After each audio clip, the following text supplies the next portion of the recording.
Hello, and welcome to Cinnabunny. Today I will be reading a book called Redwall.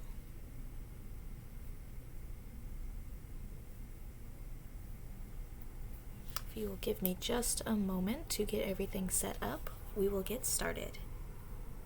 I am very happy that you are choosing to join me today.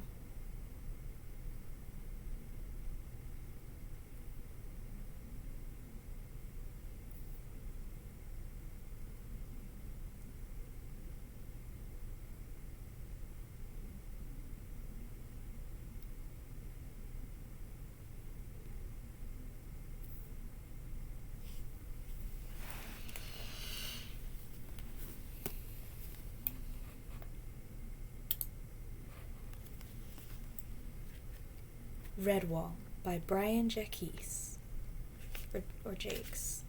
I've never been 100% sure about what it's called, or how to pronounce it, rather.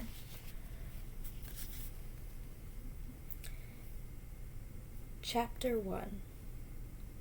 Matthias cut a comical little figure as he wobbled his way along the cloisters, with his large sandals flip-flopping and his tail peeping from beneath the baggy folds of an oversized novice's habit. He paused to gaze upwards at the cloudless blue sky and tripped over the enormous sandals. Hazelnuts scattered out upon the grass from the rush basket he was carrying. Unable to stop, he went tumbling cowl over tail. Boomp. The young mouse squeaked in dismay. He rubbed tenderly at his damp, snub nose while slowly taking stock of where he had landed. Directly at the feet of Abbot Mortimer. Immediately, Matthias scrambled about on all fours, hastily trying to stuff nuts back into the basket as he muttered clumsy apologies, avoiding the stern gaze of his elder. Sorry, Father Abbot, I tripped, you see. Trod on my abbot, Father Abbot. Oh dear, The Father Abbot blinked solemnly over the top of his glasses. Matthias again. What a young buffoon of a mouse. Only the other day he had singed old brother Methuselah's whiskers while lighting candles. The elder's stern expression softened. He watched the little novice rolling about on the grass, grappling with large armfuls of the smooth hazelnuts which constantly seemed to escape his grasp. Shaking his old gray head, yet trying to hide a smile, Abbot Mortimer bent and helped to gather up the fallen nuts. "Oh, Matthias, my son," he said wearily, "when will you learn to take life a little slower, to walk with dignity and humility? How can you ever hope to be accepted as a mouse of Redwall when you are always dashing about, grinning from whisker to tail like a mad rabbit?" Matthias tossed the last of the hazelnuts into the basket and stood awkwardly shuffling his large sandals in the grass. How could he say aloud what was in his heart?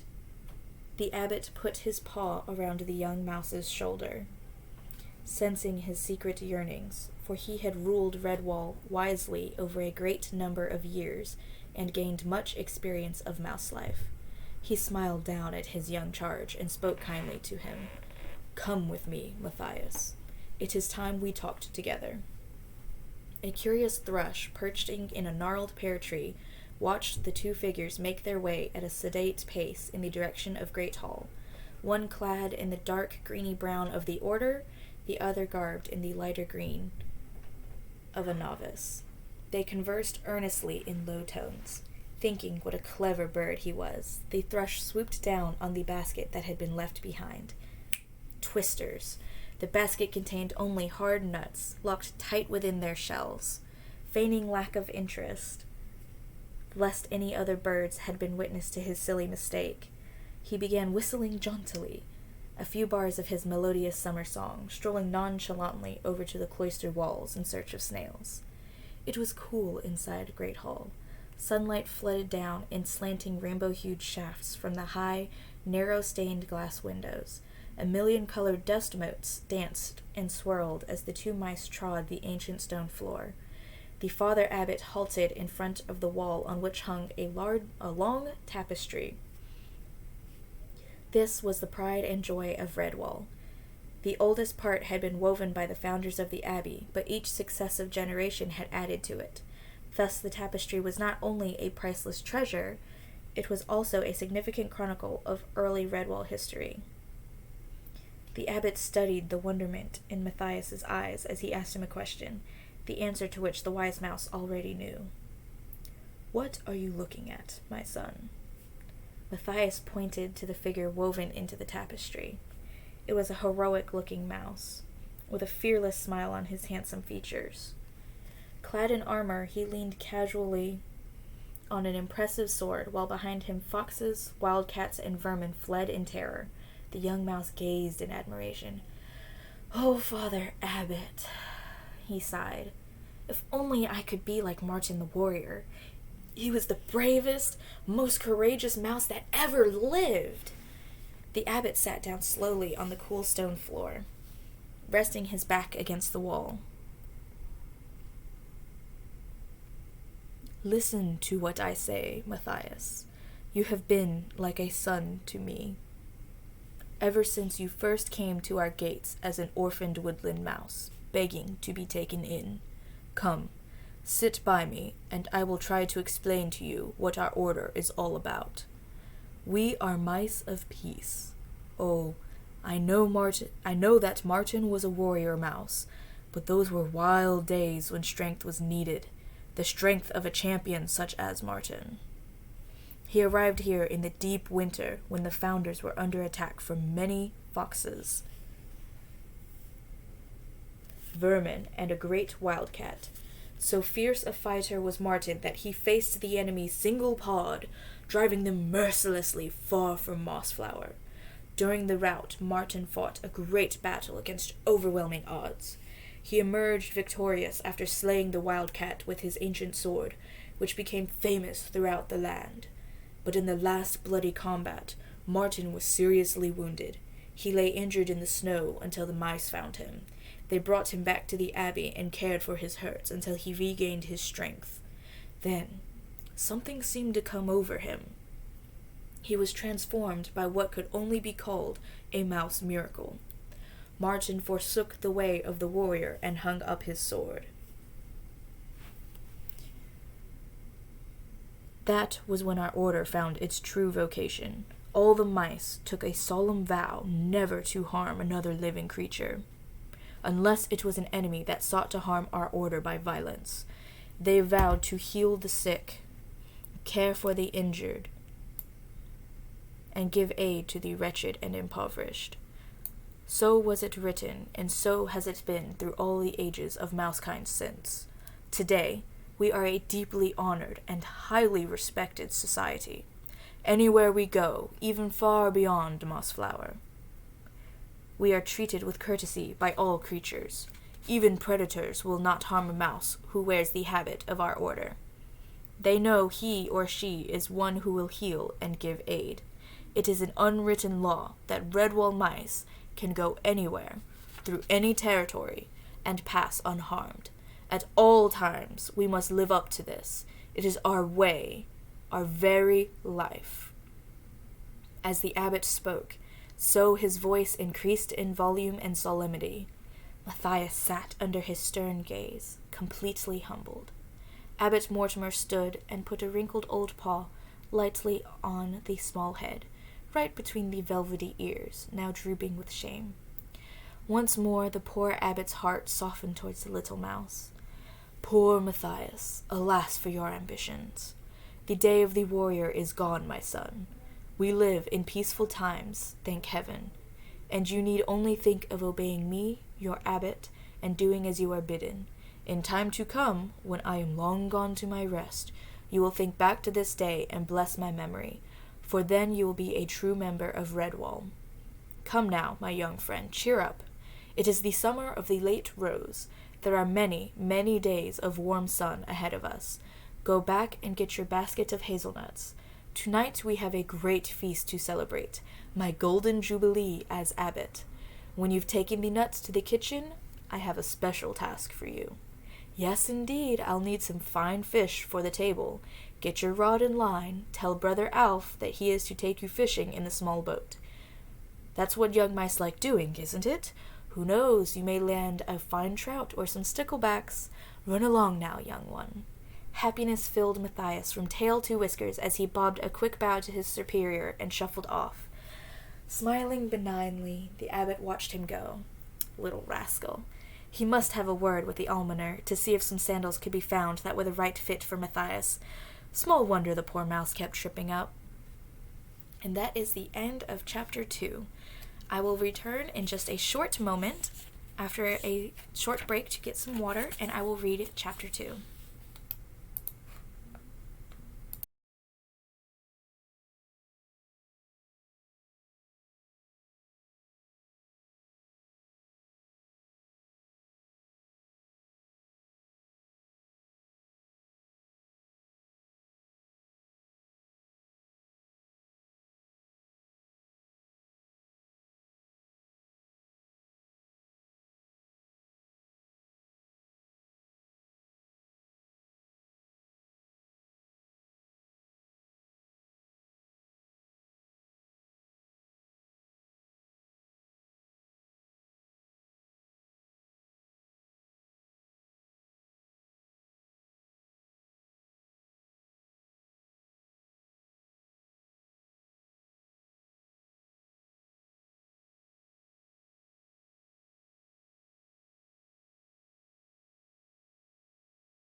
Thank you for waiting patiently. I have now returned and will continue reading, starting from chapter 2.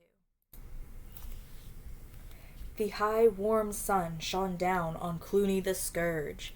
Clooney was coming. He was big and tough, an evil rat with ragged fur and curved, jagged teeth. He wore a black eye patch. His eye had been torn out in a battle with a pike. Clooney had lost an eye. The pike had lost his life.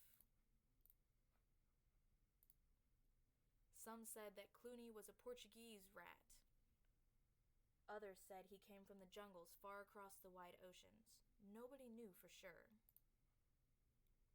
Clooney was a bilge rat, the biggest, most savage rodent that had ever jumped from ship to shore. He was black with gray and pink scars all over his sleek body. From the tip of his wet nose up past his green and yellow slitted eye.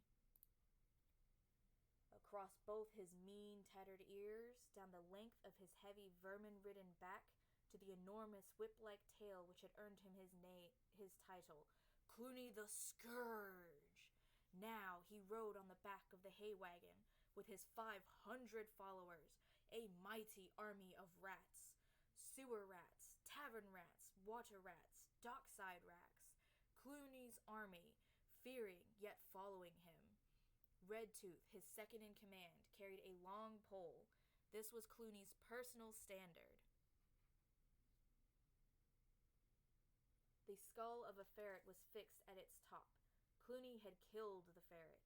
He feared no living thing. Wild-eyed, with the terror of rat smell in its nostrils, the horse plunged ahead without any driver. Where the hay cart was taking him was of little concern to Clooney. Straight on the panicked horse galloped, past the milestone lodged in the earth at the roadside, heedless of the letters graved in the stone. Redwall Abbey, 15 miles. Clooney spat over the edge of the cart at 2 young rabbits playing in a field. Tasty little things. A pity the cart hadn't stopped yet, he thought. The high, warm sun shone down on Clooney the Scourge. Clooney was a god of war. Clooney was coming nearer.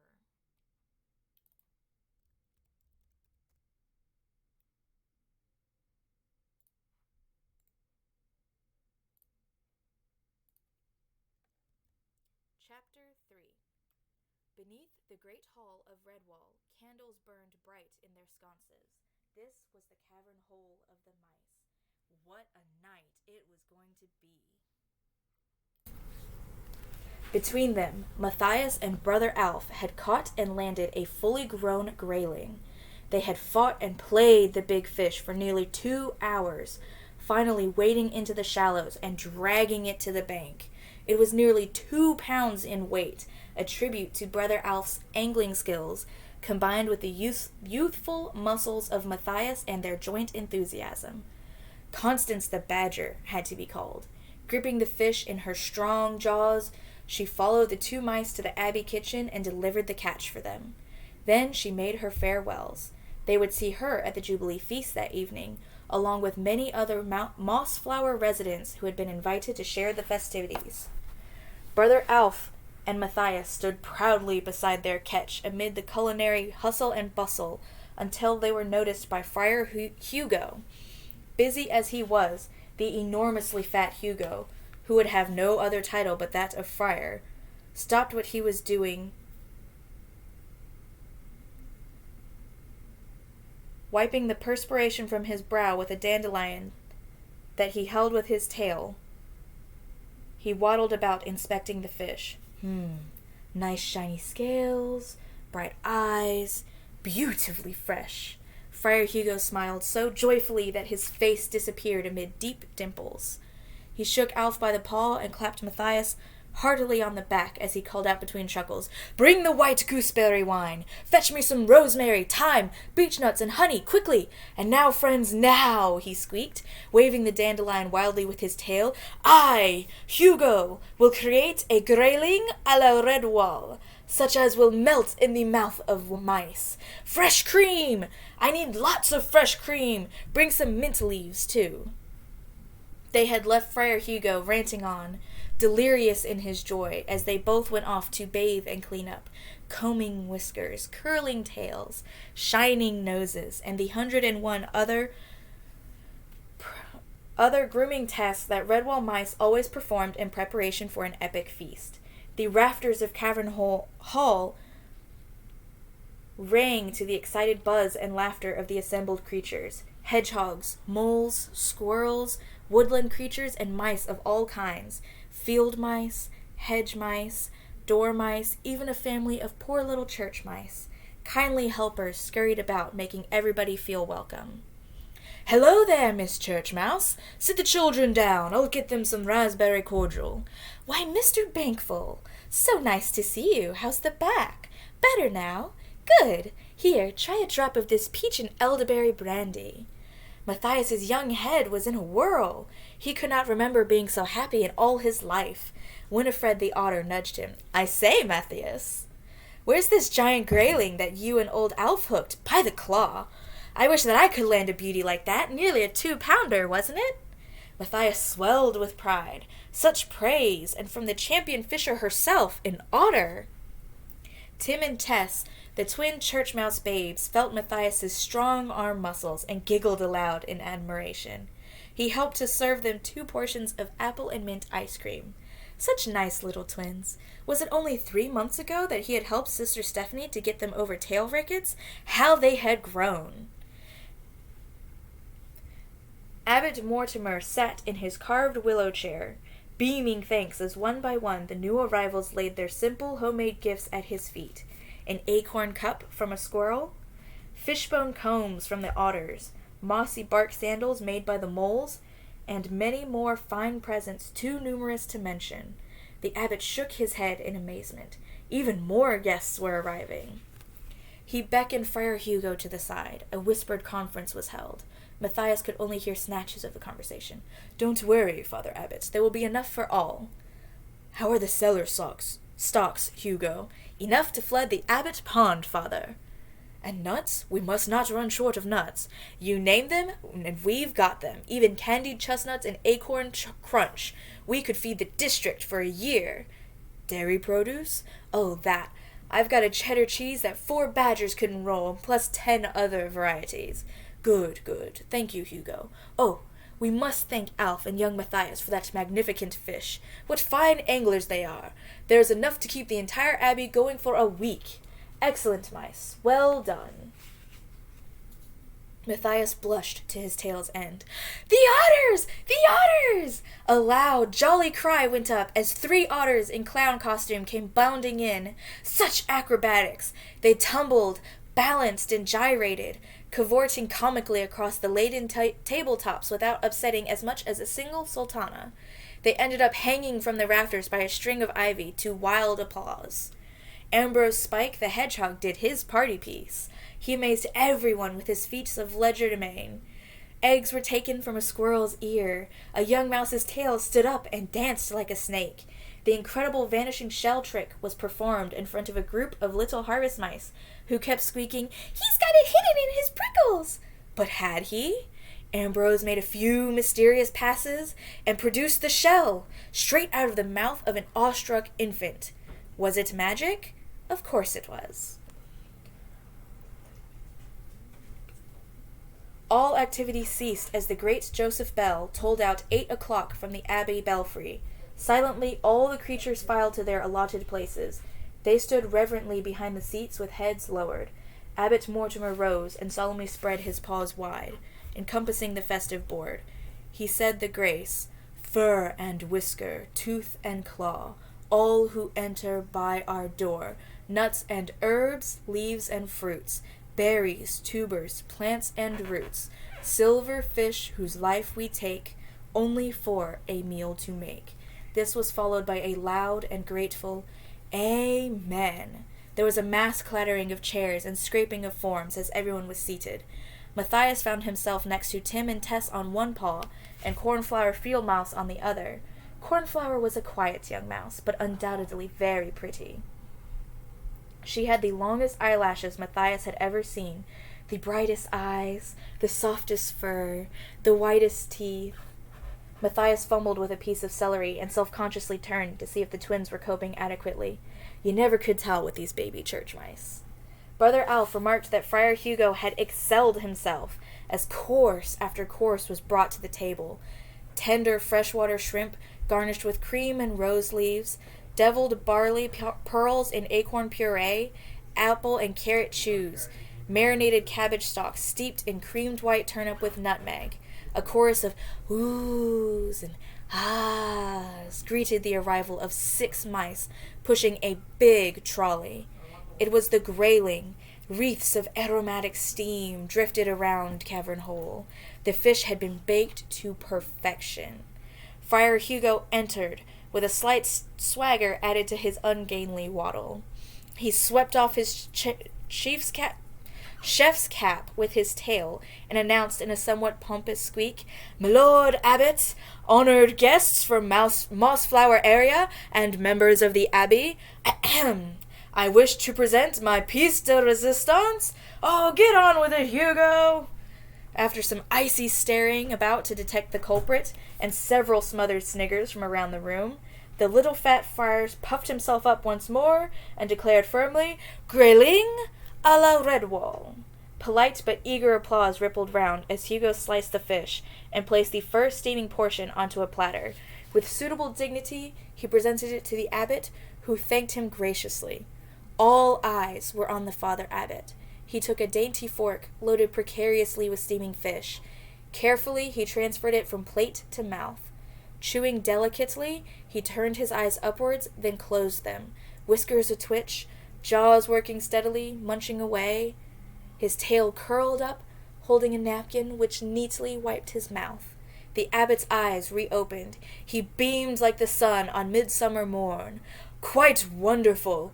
Perfectly exquisite! Friar Hugo, you are truly my champion chef. Please serve our guests your masterwork." Any further speech was drowned by hearty cheers. And it is here, my dear viewers, that I must leave you for now. I will return on a later date to pick up where we left off on Chapter 4. Thank you, and I hope you all have a nice day.